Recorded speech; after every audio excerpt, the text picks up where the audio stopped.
Hi hello ಎಲ್ಲರಿಗೂ ನಮಸ್ಕಾರ. Mumbai Indians versus Kolkata Knight Riders ಅದ್ಭುತವಾಗಿರುವಂತಹ ಮ್ಯಾಚ್. ಎರಡು ಟೀಮ್ಸ್ ಗಳ ಕಡೆಯಿಂದ ನೆಕ್ಸ್ಟ್ ಲೆವೆಲ್ ಬ್ಯಾಟಿಂಗ್ ಪ್ರದರ್ಶನ. ನಿನ್ನೆ ಏನು ಬ್ಯಾಟಿಂಗ್ ಪ್ರದರ್ಶನವನ್ನು ಕೊಟ್ಟಿದ್ದು ಅಜಿಂಕ್ಯ ರಹಾನೆ ಅವರು ಔಟ್ ಆಫ್ ದಿ ಸಿಲೆಬಸ್ ಬಂದು ಮುಂಬೈ ಇಂಡಿಯನ್ಸ್ ವಿರುದ್ಧ ಅದ್ಭುತವಾಗಿರುವಂತಹ ಬ್ಯಾಟಿಂಗ್ ಪ್ರದರ್ಶನ. ಆದ್ರೂ ನಿನ್ನೆ ಕೆಕೆಆರ್ ಅವರ ಒಂದು ಧೈರ್ಯವನ್ನ ಮೆಚ್ಚಬೇಕು. ಯಾಕಂದ್ರೆ ಇಂಥ ಒಂದು ಬ್ಯಾಟಿಂಗ್ ಪ್ರದರ್ಶನ ಅವರ ಕಡೆಯಿಂದ ಬರ್ತೈತಿ. ಇಂಥ ಒಂದು ಬೌಲಿಂಗ್ ಲೈನಪ್ ಇರುವಂತಹ ಒಂದು ಟೀಮ್ ವಿರುದ್ಧ ಟ್ರೆಂಟ್ ಬೋಲ್ಟ್, ಜಸ್ಪ್ರೀತ್ ಬುಮ್ರಾ, ಹಾರ್ದಿಕ್ ಪಾಂಡ್ಯ ಮತ್ತು ಅದರ ಜೊತೆಗೆ ಶಾರ್ದೂಲ್ ಠಾಕೂರ್ ಅವರು ಕೂಡ ಅದ್ಭುತ ಫಾರ್ಮ್ ಒಳಗೆ ನಿನ್ನೆ ಇದ್ರು. ಇಂಥ ಒಂದು ಟೀಮ್ ವಿರುದ್ಧ 220 ರನ್ಸ್ ಗಳನ್ನ ಹೊಡಿತಾರೆ ಅಂತೇಳಿ ಕನಸು ಮನಸ್ಸೊಳಗು ಅನ್ಕೊಳ್ಳೋಕೆ ಸಾಧ್ಯ ಇಲ್ಲ. ಆದ್ರೂ ನಿನ್ನೆ ನೆಕ್ಸ್ಟ್ ಲೆವೆಲ್ ಬ್ಯಾಟಿಂಗ್ ಅನ್ನ ಆಡಿದ್ರು. ಈ ಒಂದು ಪಂದ್ಯದ ಟಾಸ್ ಗೆದ್ದಿದ್ದ ಮುಂಬೈ ಇಂಡಿಯನ್ಸ್ ಅವರು ನಾವು ಮೊದಲು ಬೌಲಿಂಗ್ ಅನ್ನ ಮಾಡ್ತೀವಿ, ನೀವು ಬ್ಯಾಟಿಂಗ್ ತೋರಿ ಅಂತೇಳಿ ಕೆಕೆಆರ್ ಅವರಿಗೆ ಬ್ಯಾಟಿಂಗ್ ಅನ್ನ ಬಿಟ್ಟು ಕೊಟ್ರು. ಆಲ್ಮೋಸ್ಟ್ ನೋಡ್ರಿ, ಟಾಸ್ ಗೆದ್ರ ಎಲ್ಲಾ ಟೀಮ್ ಮಾಡುವಂತದ್ದ ಇದನ್ನ, ಮೊದಲು ಬ್ಯಾಟಿಂಗ್ ಅನ್ನ ತೋಳಂಗಿಲ್ಲ ಯಾರು, ಮೊದಲು ಫೀಲ್ಡಿಂಗ್ ಅನ್ನ ತೋಳ್ತಾರೆ. ಯಾಕಂದ್ರ ಈ ಒಂದು IPL ಅನ್ನುವಂಥದ್ದು ಹೆಂಗ್ ಆಗಿಬಿಟ್ಟೈತೆ ಅಂದ್ರೆ, ಮೊದಲ ಬ್ಯಾಟಿಂಗ್ ಅನ್ನ ಆಡಿ 230 250 ರನ್ಸ್ ಗಳನ್ನ ಹೊಡೆದ್ರು, ಅದು ಸೇಫ್ ಸ್ಕೋರ್. ಇದನ್ನ ನಾವು ಡಿಫೆನ್ಸ್ ಮಾಡ್ಕೊಳ್ತೀವಿ ಅನ್ನುವಂತ ಒಂದು ಧೈರ್ಯ ಆ ಕಡೆ ಟೀಮ್ ಅವರಿಗೆ ಬರಂಗಿಲ್ಲ. ಯಾಕಂದ್ರೆ ಒಂದು ಇಂಪ್ಯಾಕ್ಟ್ ಪ್ಲೇಯರ್ ರೂಲ್ ಇರೋದ್ರಿಂದ ನೆಕ್ಸ್ಟ್ ಒಂದು ಎಕ್ಸ್ಟ್ರಾ ಪ್ಲೇಯರ್ ಬರ್ತೈತಿ ಅಂತೇಳಿ ಯಾವುದೇ ಪ್ಲೇಯರ್ ಆಗ್ಲಿ ಒಂದು ವಿಕೆಟ್ ಹೋಗ್ತೈತಿ ಅಂತೇಳಿ ಭಯದಿಂದ ಆಡಂಗಿಲ್ಲ. ಪ್ರತಿಯೊಬ್ಬ ಪ್ಲೇಯರ್ ಬಂದ್ರೆಲ್ಲೋ ಒಂದು ಅಗ್ರೆಸಿವ್ ಬ್ಯಾಟಿಂಗ್ ಅನ್ನ ಆಡ್ತಾರ.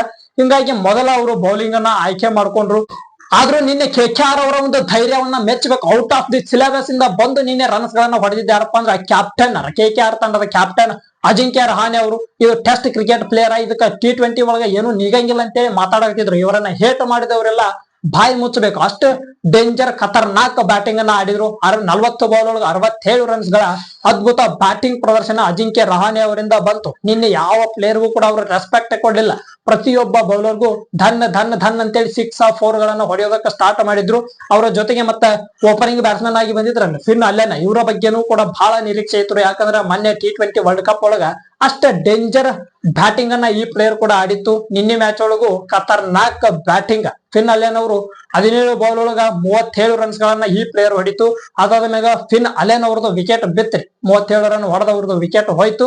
ಅದ್ರ ಮ್ಯಾಗ ಕ್ಯಾಮ್ರಾನ್ ಗ್ರೀನ್ ಅವರು ಬಂದ್ರು. ಇವ್ರ ಮ್ಯಾಗ ಬಹಳ ಎಕ್ಸ್ಪೆಕ್ಟೇಷನ್ ಇತ್ತು. ಯಾಕಂದ್ರೆ ಈ ಕೆಕೆಆರ್ ಅವರು ಮೊನ್ನೆ ಒಂದು ಆಕ್ಷನ್ ಏನು ನಡೀತು ಅದ್ರೊಳಗ ಬಹಳ ಇವರ ಮ್ಯಾಗ ನಂಬಿಕೆಯನ್ನ ಇಟ್ಟು 25 ಕೋಟಿ ರೂಪಾಯಿಗೆ ಈ ಪ್ಲೇಯರ್ ಅನ್ನ ತಗೊಂಡಿದ್ರು. ಆದ್ರೆ ಆ ಒಂದು ನಿರೀಕ್ಷೆಯನ್ನ ಅನ್ಕೊಂಡಂತ ಒಂದು ರೀತಿ ಒಳಗೆ ಇವರಿಗೆ ಬ್ಯಾಟಿಂಗ್ ಆಡೋದಕ್ಕೆ ಆಗಲಿಲ್ಲ. 10 ಬಾಲಿಗೆ 18 ರನ್ ಹೊಡೆದು ಕ್ಯಾಮ್ರಾನ್ ಗ್ರೀನ್ ಅವರು ವಿಕೆಟ್ ಆದ್ರು. ಆದ್ರೆ ನೆಕ್ಸ್ಟ್ ಬಂದಂತ ಪ್ಲೇಯರ್ ರಘುವಂಶಿ, ಇವ್ರದ್ದು ಕೂಡ ನೆಕ್ಸ್ಟ್ ಲೆವೆಲ್ ಬ್ಯಾಟಿಂಗ್. ಇವ್ರಿಗೂ ಒಂದು ಜೀವದಾನ ಸಿಕ್ತ್ರಿ. ಅಂದ್ರೆ ಬೌಂಡ್ರಿ ಲೈನ್ ಒಳಗ ರೋಹಿತ್ ಶರ್ಮಾ ಅವರು ಒಂದು ಕ್ಯಾಚ್ ಅನ್ನ ಬಿಟ್ರು. ಆ ಒಂದು ಕ್ಯಾಚ್ ಬಿಟ್ಟ ಮ್ಯಾಗ ಇದು ಪ್ಲೇಯರ್ ಬೇರೆ ಅವತಾರವನ್ನ ತಾಳ್ತು. ನೆಕ್ಸ್ಟ್ ಲೆವೆಲ್ ಬ್ಯಾಟಿಂಗ್ ಅನ್ನ ಆಡೋದಕ್ಕೆ ಸ್ಟಾರ್ಟ್ ಮಾಡ್ತು. ಈ ಪ್ಲೇಯರ್ 29 ಬಾಲ್ ಒಳಗ 51 ರನ್ಗಳ ಅದ್ಭುತವಾದಂತ ಬ್ಯಾಟಿಂಗ್ ಪ್ರದರ್ಶನ. ನಿನ್ನೆ ನೋಡ್ರಿ, ಜಸ್ಪ್ರೀತ್ ಬುಮ್ರಾ ಈ ಪ್ಲೇಯರ್ 25 ರನ್ ಮ್ಯಾಗ ಕೊಡಂಗಿಲ್ಲ 4 ಓವರ್ ಒಳಗಂತೇಳಿ ಮಾತಾಡ್ತೀವಿ. ಆದ್ರೂ ಕೆಕೆಆರ್ ಅವರು 34 ರನ್ಸ್ ಗಳನ್ನ ಈ ಪ್ಲೇಯರ್ ಹೊಡೆದ್ರು. ನಿನ್ನೆ ಅದ್ಭುತವಾದಂತಹ ಬ್ಯಾಟಿಂಗ್. ಟ್ರೆಂಟ್ ಬೋಲ್ಟ್ ಯಾವ ಪ್ಲೇಯರ್ಗೂ ಕೂಡ ರೆಸ್ಪೆಕ್ಟ್ ಅನ್ನುವಂಥದ್ದ ಕೊಟ್ಟಿದ್ದಿಲ್ಲ. ಈ ಕೆಕೆಆರ್ ತಂಡದವರು ಅದ್ಭುತವಾದಂತಹ ಬ್ಯಾಟಿಂಗ್ ಅನ್ನ ಆಡಿದ್ರು. ಅದರ ಜೊತೆಗೆ ನೆಕ್ಸ್ಟ್ ರಿಂಕು ಸಿಂಗ್ ಅವರು ನಂಬರ್ 5 ಒಳಗೆ ಬಂದ್ರು. ಹೌದು, ಪ್ಲೇಯರ್ ಹಿಂದೆ ಏನಕ್ಕಿತ್ತು ನಂಬರ್ 6 ನಂಬರ್ 7 ಒಳಗ ಆ ಪ್ಲೇಯರ್ ಅನ್ನ ಕಳಿಸ್ತಿದ್ದಾರೆ. ಲಾಸ್ಟ್ ಮ್ಯಾಚ್ ಅನ್ನ ಫಿನಿಶ್ ಮಾಡ್ಕೊಂಬಾರಪ್ಪ ಅಂತೇಳಿ ನಿನ್ನೆ ಅವರು ನಂಬರ್ 5 ಒಳಗೆ ಬಂದಿದ್ರು. ಅವ್ರದ್ದು ಕೂಡ ನೆಕ್ಸ್ಟ್ ಲೆವೆಲ್ ಬ್ಯಾಟಿಂಗ್. ಅವರು ಕೂಡ 21 ಬಾಲ್ ಒಳಗ 33 ರನ್ಸ್ ಗಳ ಅದ್ಭುತವಾದಂತಹ ಬ್ಯಾಟಿಂಗ್ ಅನ್ನ ಆಡಿದ್ರು. ಇಲ್ಲಿಗೆ ಈ ಒಂದು ಕೆಕೆಆರ್ ತಂಡದ ಬ್ಯಾಟಿಂಗ್ ಮುಕ್ತಾಯ ಆಯ್ತು. 20 ಓವರಿಗೆ 4 ವಿಕೆಟ್ಸ್ ಗಳನ್ನ ಕಳ್ಕೊಂಡು 220 ರನ್ಸ್ ಗಳನ್ನ ಈ ತಂಡ ಕಲೆ ಹಾಕ್ತು. 221 ರನ್ಗಳ ಟಾರ್ಗೆಟ್ ಅನ್ನ ಮುಂಬೈ ಇಂಡಿಯನ್ಸ್ ಅವರಿಗೆ ಕೊಟ್ರು. ಅಲ್ಲಿ ನೋಡ್ರಿ, ಶಾರ್ದೂಲ್ ಠಾಕೂರ್ ಅವರು ಒಂದು ಚಲೋ ಬೌಲಿಂಗ್ ಮೇಂಟೈನ್ ಮಾಡಿದ್ರು. ಅಂದ್ರೆ ವಿಕೆಟ್ಸ್ ಗಳನ್ನ ತಗೊಂಡ್ರು, 3 ವಿಕೆಟ್ಸ್ ಗಳನ್ನ ತಗೊಂಡ್ರು ಮುಂಬೈ ಇಂಡಿಯನ್ಸ್ ತಂಡದ ಪರವಾಗಿ. ಅವರನ್ನ ಬಿಟ್ರಪ್ಪ ಅಂದ್ರ ಉಳಿಕಿದಂತ ಪ್ಲೇಯರ್ಸ್ ಗಳಿಗೆ ವಿಕೆಟ್ ಸಿಗ್ಲಿಲ್ಲ. ಆದ್ರೂ ಒಂದು ಒಳ್ಳೆ ಸ್ಕೋರ್ ಅನ್ನ ಅವರು ಕಟ್ಟಿ ಹಾಕಿದ್ರು ಅಂತೇಳಿ ಹೇಳ್ಬೇಕು. ಯಾಕಂದ್ರೆ ಇದು IPL ಅನ್ನುವಂಥದ್ದು ಹಂಗೈತಿ. 220 ರನ್ಗಳು ಅಂದ್ರ ಈಗ ಸದ್ಯದ ಮಟ್ಟಿಗೆ ಅದು ಕಡಿಮೆ ಸ್ಕೋರ್ ಅಂತೇಳಿ ಕಾಣಿಸ್ತೈತಿ. ಅದಾದ ಮ್ಯಾಗ ಮುಂಬೈ ಇಂಡಿಯನ್ಸ್ ಅವರ ಬ್ಯಾಟಿಂಗ್ ಸ್ಟಾರ್ಟ್ ಆಯ್ತು. ಬ್ಯಾಟಿಂಗ್ ಸ್ಟಾರ್ಟ್ ಆಗನ ರಿಯಾನ್ ರಿಕಲ್ಟನ್ ಮತ್ತು Rohit Sharma next level batting ಬಂದ ತಕ್ಷಣ ಬೌಂಡ್ರಿ ಗಳನ್ನ ಹೊಡೆಯೋದಕ್ಕೆ ಸ್ಟಾರ್ಟ್ ಮಾಡಿದ್ರು. ಯಾಕಂದ್ರೆ ಅವ್ರಿಗೆ ಗೊತ್ತಿತ್ತು ಇರುವಂತಹ ಒಂದು ಸ್ಕೋರ್ ದೊಡ್ಡ ಸ್ಕೋರ್ ಐತಿ. 220 ರನ್ ಅನ್ನ ಚೇಸ್ ಮಾಡ್ಬೇಕಂದ್ರೆ ನಾವು ನಿಧಾನ ಆಡಿದ್ರೆ ಆಗಂಗಿಲ್ಲ ಅಂತೇಳಿ ರಿಯಾನ್ ರಿಕಲ್ಟನ್ ಮತ್ತು ರೋಹಿತ್ ಶರ್ಮಾ ಅವರು ಅಗ್ರೆಸಿವ್ ಬ್ಯಾಟಿಂಗ್ ಅನ್ನ ಸ್ಟಾರ್ಟ್ ಮಾಡಿದ್ರು.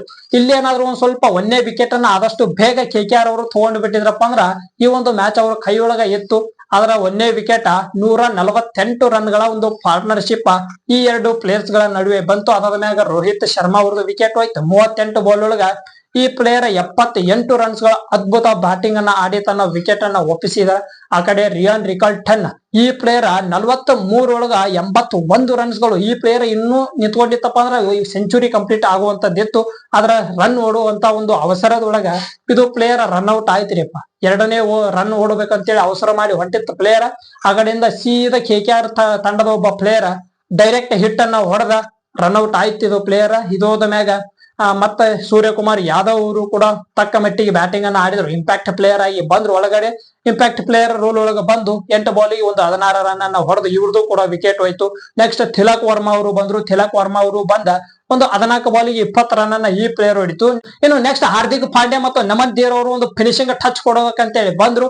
11 ಬಾಲ್ ಒಳಗ ಹಾರ್ದಿಕ್ ಪಾಂಡ್ಯ ಅವರು 18 ರನ್ಸ್ ಗಳನ್ನ ಹೊಡೆದ್ರು. ಈ ಕಡೆ ನಮನ್ ದೇರ್ ಅವರು 2 ಬಾಲ್ ಒಳಗೆ 5 ರನ್ಸ್ ಗಳನ್ನ ಹೊಡೆದು ಈ ಒಂದು ಮ್ಯಾಚ್ ಅನ್ನ ಮುಗಿಸ್ಕೊಂಡು ಹೋಗಿಬಿಟ್ರು. ಎಲ್ಲರಿಗೂ ಗೊತ್ತಿರುವಂಗ ಕೋಲ್ಕತ್ತಾ ನೈಟ್ ರೈಡರ್ಸ್ ತಂಡದ ಬೌಲಿಂಗ್ ಲೈನ್ ಅಪ್ ಅನ್ನುವಂಥದ್ದು ಏನೈತಿ ಪೂರ್ತಿ ಹದಗೆಟ್ಟು ಹೋಗೈತಿ. ಯಾಕಂದ್ರೆ ಅವ್ರದ್ದು ಮೇನ್ ಪ್ಲೇಯರ್ಸ್ ಗಳೇನಿದ್ದು ಅವು ಇಂಜುರಿ ಆಗಿರುವಂತದ್ರಿಂದ ಅವು ಹೊಸದಾಗಿ ಒಂದಿಷ್ಟು ರಿಪ್ಲೇಸ್ಮೆಂಟ್ ಅನ್ನ ತಗೊಂಡು ಬಂದಾರ. ಅವರು ಬೌಲಿಂಗ್ ಲೈನ್ ಅಪ್ ಅಷ್ಟೊಂದು ಸ್ಟ್ರಾಂಗ್ ಇಲ್ಲ. ಅವರು ಬಹಳ ಪ್ರಯತ್ನವನ್ನ ಮಾಡಿದ್ರು ಬ್ಯಾಟಿಂಗ್ ಲೈನ್ ಅಪ್ ಒಳಗ. ಮತ್ತ ಬೌಲಿಂಗ್ ಅಂತೂ ಬಹಳ ವೀಕ್ ಐತಿ. ಬ್ಯಾಟಿಂಗ್ ಒಳಗಾದ್ರೂ ನಾವು ಅದ್ಭುತ ರನ್ಸ್ ಗಳನ್ನ ತೋಳ್ಬೇಕು, ಬಹಳ ರನ್ಸ್ ಗಳನ್ನ ಹೊಡಿಬೇಕು ಅಂತೇಳಿ 220 ರನ್ಸ್ ಗಳನ್ನ ಹೊಡೆದ್ರು. ಎಷ್ಟು ಈಸಿಯಾಗಿ ಅವ್ರನ್ನ ಆ ಒಂದು ಮ್ಯಾಚ್ ಅನ್ನ ಬಿಟ್ಟು ಕೊಡ್ತಾರ ಅಂದ್ರ. ಮತ್ತ ವರುಣ್ ಚಕ್ರವರ್ತಿ ಇಂತ ಮೇನ್ ಪ್ಲೇಯರ್ಸ್ ಗಳ್ರಿ ಅವ್ರ ಮ್ಯಾಗ ಬಹಳ ನಂಬಿಕೆ ಇತ್ತು. ಒಂದು ಒಳ್ಳೆ ಬೌಲಿಂಗ್ ಮಾಡ್ಬೋದು, ವಿಕೆಟ್ಸ್ ಗಳನ್ನ ತೆಗಿಬಹುದು ಅನ್ನುವಂಥದ್ದು ಅವ್ರ ಮ್ಯಾಗ ಬಹಳ ನಿರೀಕ್ಷೆ ಇತ್ತು. ಅವರೇ ಹೆಚ್ಚಿಗೆ ರನ್ಸ್ ಗಳನ್ನ ಬಿಟ್ಟು ಕೊಟ್ಬಿಟ್ರು. ಹಿಂಗಾಗಿ ಇವತ್ತಿನ ಮ್ಯಾಚ್ ಅನ್ನ KKR ಅವರು ಈ ಒಂದು ಪಂದ್ಯವನ್ನ ಸೋತಾರ. ಮುಂಬೈ ಇಂಡಿಯನ್ಸ್ ಅವರು 13 ವರ್ಷಗಳ ನಂತರ ಮೊದಲನೇ ಪಂದ್ಯವನ್ನ IPL ಒಳಗೆ ಗೆಲ್ಲತ್ತಾರಂತ್ರಿ. ಇದು ಒಂದ್ ಸ್ವಲ್ಪ ನಂಬೋದಕ್ಕೆ ಕಷ್ಟ ಸಾಧ್ಯ ಅಂತೇಳಿ ಅನಿಸ್ತೈತಿ. ಯಾಕಂದ್ರ ಮುಂಬೈ ಇಂಡಿಯನ್ಸ್ ಟೀಮ್ ಇದುವರೆಗೂ ಕೂಡ ಅಂತ ಒಂದು ಕಳಪೆ ಟೀಮ್ ಅನ್ನ ಅವರು ಕಟ್ಟೇ ಇಲ್ಲ. ಈ ವರ್ಷ ಈಗ ಈ ಟೀಮ್ ಕಡೆಯಿಂದ ಏನೂ ಆಗಂಗಿಲ್ಲ, ಏನು ನಿಗಂಗಿಲ್ಲ ಅನ್ನುವಂತ ಟೀಮ್ ಅನ್ನ ಅವ್ರು ಇದುವರೆಗೂ ಕೂಡ ಕಟ್ಟೇ ಇಲ್ಲ. ಆದ್ರೂ 13 ಸೀಸನ್ ಇವರು ಒಂದೇ ನಂಬರ್ ಅಂದ್ರ ಒಂದೇ ಒಂದು ಮ್ಯಾಚ್ ಅನ್ನ ಸೋತಾರ ಅನ್ನುವಂಥದ್ದು ನಂಬೋದಕ್ಕೆ ಒಂದ್ ಸ್ವಲ್ಪ ಕಷ್ಟ ಸಾಧ್ಯ ಆಕೈತಿ. ಈ ಒಂದು ವಿಡಿಯೋ ಇಷ್ಟ ಆಗಿತ್ತಪ್ಪ ಅಂದ್ರೆ ಒಂದು ಲೈಕ್ ಮಾಡ್ರಿ. ಹಂಗ ನಮ್ಮ ಚಾನಲ್ ಅನ್ನ ಸಬ್ಸ್ಕ್ರೈಬ್ ಮಾಡ್ಕೊರಿ. ಈ ಒಂದು ಪಂದ್ಯದ ಬಗ್ಗೆ ನಿಮ್ಗೆ ಏನ್ ಅನಿಸ್ತು ಅನ್ನುವಂಥದ್ದನ್ನ ಕಮೆಂಟ್ ಬಾಕ್ಸ್ ಒಳಗೆ ಕಮೆಂಟ್ ಮಾಡ್ರಿ. ಮತ್ತ ಮುಂದಿನ ವಿಡಿಯೋದೊಳಗೆ ಸಿಗೋಮಂತ. ನಮಸ್ಕಾರ.